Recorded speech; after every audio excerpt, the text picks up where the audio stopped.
নমস্কার, শ্রী আম্মা ভগবান শরণম।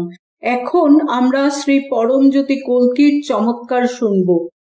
ব্যাঙ্গালোর থেকে আমি পদ্মা রবিশঙ্কর বলছি। আগে আমি ভাবনার জালে বন্দী ছিলাম এবং ভাবতাম এগুলো আমার নিজের ভাবনা। আমার অভ্যন্তরে সর্বদা দ্বন্দ্ব ও সংশয় পূর্ণ হয়ে থাকত। কখনো কখনো ভেতরের অশান্তি এতটাই তীব্র হয়ে উঠত যে বাড়ি থেকে বেরিয়ে পড়তাম। বেশ কয়েক মিনিট বাইরে ঘুরে তারপর বাড়িতে ঢুকতাম। আমি সর্বদা অন্যদের ওপর আধিপত্য করতে চাইতাম। যখন আমার কথায় অন্য ব্যক্তিরা সায় দিত না, আমি বিরক্ত হয়ে উঠতাম, কখনো বা রাগ প্রকাশ করতাম। আমি কখনো নিজের জীবনকে সাদরে গ্রহণ করিনি এবং সর্বদা জীবন বিরুদ্ধ কাজ করে এসেছি।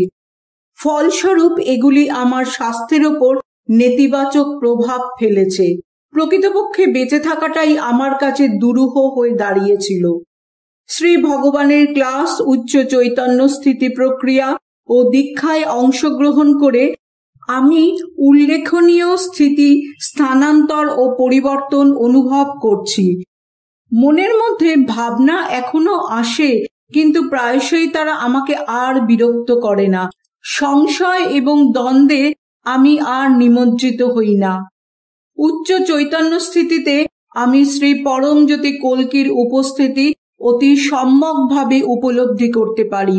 এই স্থিতিতে দীর্ঘক্ষণ থাকলে সেই অনুভূতি এতটাই তীব্র ও গভীর হয়ে ওঠে যে আমি নিজের দুচোখ অবধি খুলতে পারি না বা কাজকর্মে লিপ্ত হই না।